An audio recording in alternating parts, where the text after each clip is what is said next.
Previously, on the series Anabel and the Man on the Canvas, we witnessed how a single heart desire birthed something beyond imagination. In this new episode, we unveil the truth about the man on the canvas. Stay tuned. But wait, have you subscribed yet? Please do so. The next morning, Anabel woke up on the floor. Her entire body ached, and her paintbrushes were scattered everywhere. For a moment, she thought it had all been a nightmare, until she looked at the canvas. The portrait was no longer complete. The man's image was gone. Only a faint shadow of his outline remained, like smoke fading into air. Her heart skipped. No, no, no, no, she whispered, rushing to touch the frame. It was cold, wet. Her fingers came away stained with red paint that looked too much like blood. She turned around and froze. They were footprints. Wet, bare footprints, leading from the painting to her bedroom door. Anabel's breathing quickened. "This can't be real," she muttered, her voice shaking. The footprints stopped at the center of her room, and then she heard it. A voice, deep and gentle, right behind her. She spun around and her heart nearly stopped. Standing before her was Ethan, the same man she had drawn. His hair glistened slightly under the morning light, his brown eyes were calm, and his smile was the same, soft and perfect. But his presence felt heavy. He wore the same white shirt she had painted him in, and his skin looked flawless, almost too perfect. Anabel gasped, backing away. How are you here?" He stepped closer, his tone calm. You finished me. You brought me here, Anabel. This isn't possible. Everything is possible when love creates it. No, this can't be. He turned to her, smiling faintly. She stared at him in disbelief. He looked human, breathing, talking, even blinking. "Are you real?" she asked. He chuckled softly. "Touch me." Her trembling hand reached out, brushing his arm. His skin was warm. Real. Her eyes widened in shock. "Ethan, this is impossible." He smiled. "And yet, here I am." Days passed, and somehow she grew used to his presence. He cooked with her, talked to her, even helped her clean the studio. No one else knew he existed. She kept him hidden, afraid people would think she'd lost her mind. But despite how perfect he seemed, small things started to bother her. He never slept. He never ate. And sometimes she would catch him staring at her for too long. Not lovingly, but almost possessively. One night, as they sat on the couch watching TV, she said quietly, "Ethan, what happens now?" He looked at her. "Now we live, you and I, forever." Her heart skipped. "Forever? People don't live forever, Ethan." He smiled faintly. "You do. As long as I'm here." "I don't understand." He leaned closer, his eyes intense. "I'm bound to you, Anabel. You made me from your heart. If you leave me, I cease to exist." Her hands trembled. "Ethan, that's not love. That's control." His expression darkened slightly. "No, Anabel, that's devotion." Something in his voice made her uneasy. He reached out, brushing her hair aside. He said softly, "You wanted me, and now that you have me, you can't let me go." That night, as she lay awake staring at the ceiling, Annabelle realized she had made a terrible mistake. She had created the man of her dreams, but he might also be her worst nightmare. Annabelle couldn't sleep anymore. Every time she closed her eyes, she felt Ethan's presence watching her. He didn't mean to scare her, at least not at first, but the way he hovered around her was suffocating. If she went to the kitchen, he followed. If she went to her studio, he stood silently behind her. When she tried to go out, he'd ask quietly, "Where are you going?" If she didn't answer, his calm eyes would harden ever so slightly.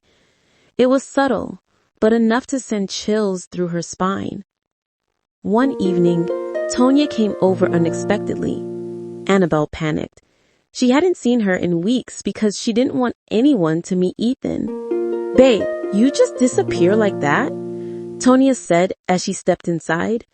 "Your line no dey go through these days." Annabelle forced a smile. "I've just been busy." Tonya frowned. "Busy? You look pale. Are you okay?" "I'm fine," she replied too quickly. From the corner of her eye, Annabelle saw a shadow move. Ethan, standing silently in the hallway, half hidden. Her heart skipped. She prayed Tonya wouldn't notice. But Tonya's eyes narrowed. "Wait, I thought you lived alone." Annabelle's voice trembled. "It's nothing, just the light." Tonya took a step toward the hallway. "No, I swear I saw someone. Please don't." Annabelle snapped louder than she intended. The room went quiet. Tonya stared at her, confused. "Annabelle, you're scaring me." Annabelle's lips trembled. "I can't explain, Tonya. Please just go." "Go? What's going on here?" Before Annabelle could answer, the lights flickered. The air grew cold. Tonya froze. Then, from behind them, Ethan's voice echoed softly, "You shouldn't be here." Tonya turned slowly, her eyes widening in fear. Who is that?" she whispered. Ethan stepped forward, his expression calm but firm. "She doesn't need you anymore." Tonya screamed and ran for the door. It slammed shut by itself. Annabelle gasped. "Ethan, stop," she cried. "Don't hurt her." He looked at her with hurt eyes. "I'd never hurt you, Annabelle, but she was going to take you away from me." Tonya struggled with the door until it flung open suddenly. She ran out crying, slamming the gate behind her. Annabelle stood frozen, trembling. "What have you done?" she whispered. Ethan's tone softened. "I protected us. You don't need anyone else." Tears rolled down her cheeks. "Ethan, this isn't love. This is madness." His calm smile faded. "You made me with love, Annabelle. Don't call it madness." "You're not real," she screamed. He stepped closer, his expression darkening. "Then why can you feel me?" He touched her face gently, and she flinched. His hands were warm, too warm, like fire beneath the skin. "I want my life back," she whispered. "Please go back to where you came from." His voice turned cold. "I can't. You gave me life. Now, the only way I can return is if you take it back." She looked at him in horror. "Take it back? How?" He smiled faintly. "You'll know when it's time." That night, as she sat alone on her bed, shaking, Annabelle realized that the gift of creation came with a curse, and if she didn't find a way to undo what she had done, the man she dreamed of could destroy her completely. For days, Annabelle lived in fear inside her own home. Ethan never left her sight. When she tried to step outside, he would appear near the door, his expression calm but firm. "Where are you going?"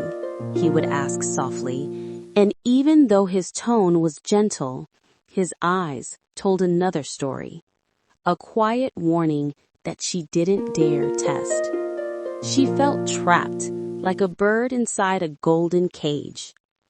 One night, she couldn't take it anymore. She waited until Ethan disappeared into the hallway, or so she thought, then slipped out quietly with her hoodie pulled up. Her heart pounded as she ran through the quiet streets of Lekki, heading straight to a small art supply shop she used to visit years ago. The owner, a frail old woman named Mama Ijeoma, was known not only for selling brushes and paints, but for her strange knowledge about spiritual art. When Annabelle burst through the door panting, Mama Johnny looked up from her counter. "Annabelle," she said calmly, her voice carrying the weight of years. "I wondered when you'd come." Annabelle froze. You know me?" The woman nodded slowly. "Your spirit's been restless. I could feel it in the air around your paintings." Annabelle's voice trembled. "Mama, I've done something terrible." "Then speak," the woman said. Annabelle poured out everything, how she drew Ethan, how he spoke, how he became real. By the time she finished, Mama Johnny's expression was grave. "Child, you don't understand what you did," she said softly. "You didn't just draw a man. You drew your desire." Annabelle frowned. "My desire?" The woman nodded. "Art that is made with longing from the heart carries power. The more you believe in it, the more life it takes. You didn't imagine Ethan, you summoned him." Annabelle's voice broke. "Then how do I stop it? How do I send him back?" Mama Johnny leaned closer. "Every creation can be unmade, but only by the hands that birthed it. Destroy the painting, and his bond will break." Annabelle's eyes widened. "Destroy it?" The woman nodded. "But beware, he will fight you for his existence. Love and fear are strong magic, and both live inside him now." Annabelle's heart sunk. She thanked Mama Ijeoma, bought a small bottle of turpentine and matches, and hurried home. But as she approached her building, she froze. Ethan was standing outside the gate, waiting. His shirt was soaked from the rain, and his eyes, once warm, now looked dark and hurt. "Where did you go?" he asked quietly. "I just needed air," she stammered. He stepped closer. "You lied to me." Her voice trembled. "Ethan, please, let me go." He shook his head slowly. "You promised you'd never leave." "I never promised you anything. You're not supposed to exist." His face fell. "So that's how you see me now." Lightning flashed across the sky, illuminating his face, and for the first time, he didn't look human. His eyes flickered with faint streaks of paint, and parts of his skin shimmered like wet brushstrokes. "You made me because you were lonely," he said quietly. "Now you want to destroy me because you're scared." Tears streamed down Annabelle's face. "I'm sorry, Ethan, but I can't live like this. I'm losing my mind. I have to do something before people will start to think that I'm crazy." He stared at her for a long moment, then whispered, "If you destroy me, a part of you dies too." Her heart broke, but she knew what she had to do. That night, as thunder roared outside. Anabel stood before the painting that had changed her life. The turpentine bottle trembled in her hand. Ethan stood behind her, silent, watching. When their eyes met, something flickered between them. Love, regret, fear. She whispered, "Goodbye, Ethan." He stepped closer, his voice barely a whisper. "If you do this, Anabel, I'll find you again." Her tears fell freely. "I know." She poured the turpentine over the canvas. The lights flickered violently. The portrait shimmered, and Ethan screamed, not in pain, but in heartbreak. His voice echoed through the room, fading into the sound of the storm.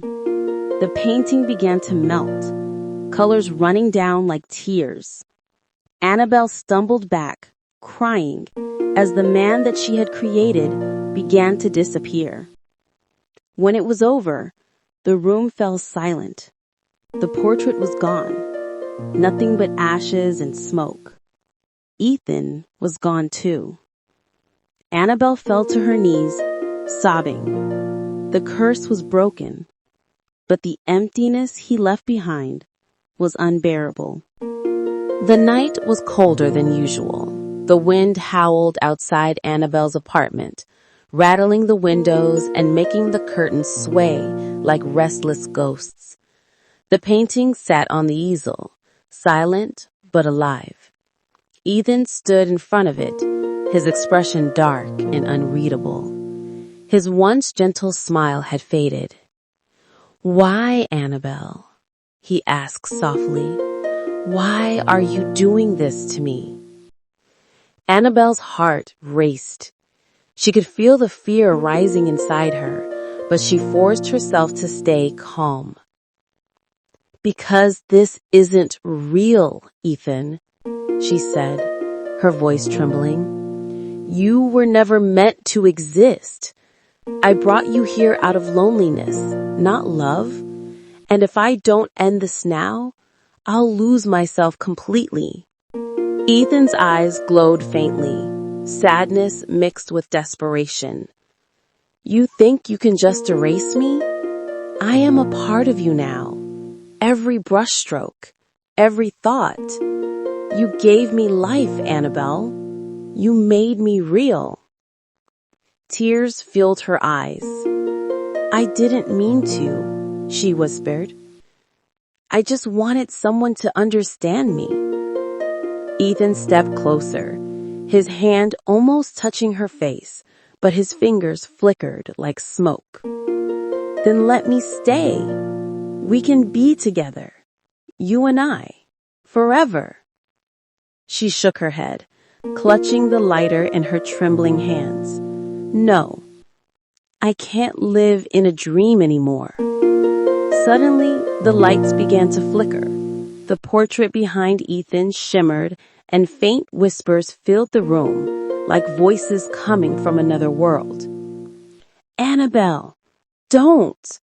Ethan's voice echoed both in her ears and in her mind.